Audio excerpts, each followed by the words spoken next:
محترم سامعین، السلام علیکم ورحمۃ اللہ وبرکاتہ۔ پچھلے سبق میں ہم نے سورہ فاتحہ کی آیت نمبر 1 سے 3 تک کا ترجمہ اور تشریح پڑھے اور سنے تھے۔ آج کے اس سبق میں سورہ فاتحہ کی آیت نمبر 4 کا ترجمہ اور تشریح پڑھیں گے۔ اعوذ باللہ من الشیطان الرجیم، بسم اللہ الرحمن الرحیم، ایاک نعبد و ایاک نستعین۔ اس آیت کا ترجمہ یہ ہے کہ اے اللہ، ہم تیری ہی عبادت کرتے ہیں اور تجھ ہی سے مدد چاہتے ہیں۔ تیری ہی عبادت کرنے کا مطلب یہ ہے کہ صرف اور صرف عبادت تیری کرتے ہیں، تیرے علاوہ کسی اور کی عبادت نہیں کرتے۔ اسلام کے اندر عبادت کے کئی ارکان ہیں۔ جب کلمہ پڑھ کر آدمی مسلمان ہوتا ہے تو اس کے بعد اس کے اوپر مختلف قسم کے احکام لاگو ہو جاتے ہیں۔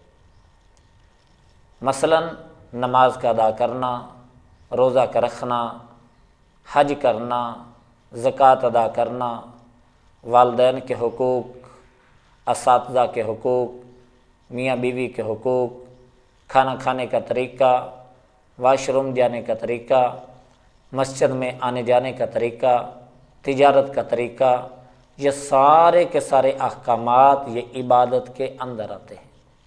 اگر پاک پیغمبر صلی اللہ علیہ وسلم کے طریقے کے مطابق کیے جائیں تو یہ عبادت ہے، اور اگر پاک پیغمبر صلی اللہ علیہ وسلم کے طریقے کو چھوڑ کر اپنی منمانی کی جائے تو یہ عبادت نہیں رہتی۔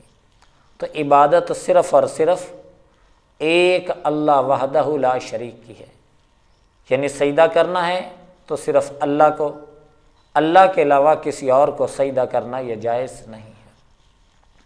اللہ کے نبی صلی اللہ علیہ وسلم نے فرمایا، اگر اللہ کے علاوہ کسی اور کو سجدہ کرنا جائز ہوتا تو میں عورت کو حکم دیتا کہ وہ اپنے خامند کو سجدہ کرے، اور خامند کو سجدہ یہ عبادت کے لیے نہیں بلکہ یہ تعظیم کے لیے ہوتا، لیکن اس امت کے اندر آ کر تعظیمی سجدہ یہ بھی جائز نہیں ہے۔ نبی کریم صلی اللہ علیہ وسلم نے فرمایا کہ میری قبر کو سجدہ گاہ نہ بنانا۔ اللہ کے نبی صلی اللہ علیہ وسلم کو سجدہ تعظیم کے لیے ہونا تھا، لیکن تعظیم سے بھی منع کر دیا کہ یہ تعظیمی سجدہ بھی اس امت کے اندر یہ جائز نہیں۔ ایاک نستعین، اے اللہ ہم تجھ ہی سے مدد چاہتے ہیں۔ مدد طلب کرنا، مدد مانگنا، یہ 4 طریقے کا ہے۔ نمبر 1، اسباب کے درجے میں رہتے ہوئے ایک دوسرے سے مدد طلب کرنا یہ جائز ہے۔ جیسے ایک معمار سے مدد طلب کی جاتی ہے، ایک بڑھئی سے مدد طلب کی جاتی ہے، ایک درزی سے ہم کپڑے سلواتے ہیں وہ مدد ہوتی ہے۔ اسی طریقے سے دوسرے جتنے کام ہیں ہم ایک دوسرے سے مدد لیتے بھی ہیں اور مدد دیتے بھی۔ ایسی مدد لینا اور ایسی مدد کا دینا یہ جائز ہے، یہ شرک کے زمرے کے اندر یہ نہیں آتا۔ دوسری مدد غیر مادی اسباب کے ذریعہ کسی نبی یا ولی سے دعا کی مدد مانگنا یا براہ راست ان کا وسیلہ دے کر مدد کا مانگنا۔ کیسے؟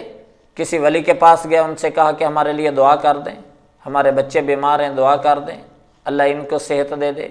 امام کے پاس گئے، اسے کہا دعا کر دیں، ہمارے بچے بیمار ہیں، اللہ ان کو صحت عطا فرما دے۔ کسی سے کہنا دعا کرنا تاکہ ہمارے امتحان ہیں، ہم امتحان کے اندر کامیابی حاصل کر لیں، کامیاب ہو جائیں، ہمارے نمبر اچھے آ جائیں۔ تو یہ کسی سے دعا کی درخواست کرنا اور کسی سے دعا کروانا یہ جائز ہے، یہ شرک کے زمرے کے اندر نہیں آتا۔ نمبر 3، اللہ کے علاوہ کسی فرشتے کو، کسی پیغمبر کو، کسی ولی کو یا کسی اور انسان کو قادر مطلق سمجھ لینا یا مختار کل سمجھ کر اپنی حاجتیں ان سے مانگنا، یہ ایسا کھلا ہوا کفر ہے کہ جس کو بت پرست مشرکین بھی جائز نہیں سمجھتے تھے، وہ بھی اس کو کفر سمجھتے تھے۔ نمبر 4، کسی سے مدد طلب کرنا اس انداز سے کہ کسی نبی کو، کسی ولی کو یا کسی فرشتے کو قادر مطلق تو نہ سمجھا جائے، لیکن یہ سمجھا جائے کہ حق تعالی شانوں نے اپنی قدرت سے کچھ اختیارات ان کو دے دیے، یہ اپنے اختیارات کے اندر یہ قادر مطلق ہیں، اپنے اختیارات کے اندر یہ مختار ہیں، اس کے ذریعے سے یہ ہماری مدد کریں گے۔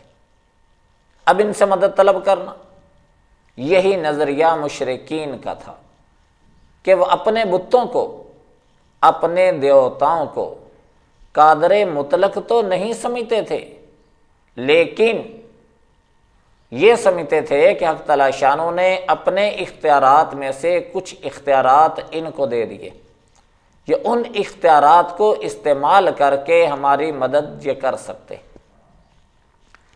اور یہ دھوکہ کہاں سے ہوا؟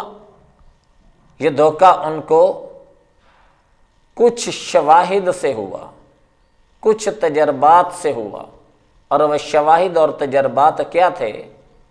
نمبر 1، انہوں نے کسی نبی کو اپنا معجزہ دکھاتے ہوئے دیکھا تو وہ یہ سمجھ بیٹھے کہ نبی کو اس کے اندر اختیار ہے، اس لیے وہ یہ کام کر رہا ہے جو عام آدمی نہیں کر سکتے۔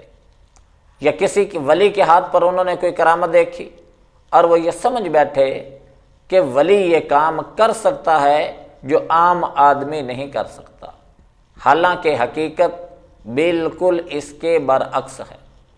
نبی کے ہاتھ پر جو معجزہ ظاہر ہوتا ہے، حقیقت کے اندر اس کے پیچھے براہ راست قدرت اللہ کی ہوتی ہے۔ بسا اوقات نبی کو اپنے معجزے کا پتہ ہوتا ہے، بسا اوقات نبی کو اپنے معجزے کا پتہ بھی نہیں ہوتا کہ یہ معجزہ میرے ہاتھ پر ظاہر ہو رہا۔ جیسے موسیٰ علیہ السلام کو حق تعالی شانو فرما رہے ہیں کہ موسیٰ تیرے ہاتھ میں کیا ہے؟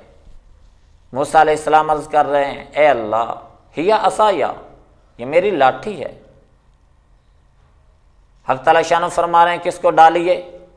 موسیٰ علیہ السلام اپنی لاٹھی کو زمین پر ڈالتے ہیں، وہ سانپ بن جاتی ہے، ایک اژدہا بن جاتی ہے۔ اب حق تعالی شانو فرماتے ہیں اس کو پکڑو۔ موسیٰ علیہ السلام ڈر رہے ہیں، ان کو پتہ نہیں ہے کہ یہ معجزہ ہے، علم میں ہوتا تو ڈرتے نہ۔ حق تعالی شانو فرما رہے ہیں لا تخف، ڈریے مت، اس کو پکڑیے۔ اب موسیٰ علیہ السلام اپنے ہاتھ کے اوپر کپڑا لپیٹ کر اس کو پکڑنے کی کوشش کرتے ہیں تو آواز آتی ہے کہ کپڑا اتاریے۔ کپڑا اتار کر پھر اس کے دم کی طرف سے پکڑنے کی کوشش کرتے ہیں تو حق تعالی شانوں کی طرف سے آواز آتی ہے کہ دم کی طرف سے نہیں، منہ کی طرف سے پکڑو۔ اب ڈر ڈر کے پکڑتے ہیں، جیسے ہی ہاتھ لگتا ہے تو وہ دوبارہ اژدہا اپنی اصلی حالت کے اندر یعنی لاٹھی بن جاتا ہے۔ لیکن موسیٰ علیہ السلام کو اس کا پتہ نہیں ہے۔ اب موسیٰ علیہ السلام کو دوبارہ حکم ملتا ہے کہ اپنے ہاتھ کو بغل میں ڈالیں۔ ہاتھ کو بغل میں ڈالا، وہ سورج کی طرح روشن ہو گیا، اور اتنی تیز روشنی کہ جو آنکھوں کو کھیرا کر دے۔ موسیٰ علیہ السلام پھر گھبرا گئے، ڈر کر بھاگے۔ حق تعالی شانوں نے فرمایا اپنے اس ہاتھ کو دوبارہ بغل میں ڈالیں۔ دوبارہ بغل کے اندر ڈالا تو بالکل اپنی پہلی اور اصلی حالت کے اندر آ گیا، لیکن موسیٰ علیہ السلام کو پتہ نہیں ہے۔ اب حق تعالی شانوں کی طرف سے حکم ملا کہ اے موسیٰ، فرعون کے پاس جا، وہ سرکش ہو گیا ہے، اذهب الی فرعون انہ طغی، اس نے سرکشی اختیار کر لی ہے، تو اس کے پاس جا اور اس کو اللہ کے حکم کی طرف بلا۔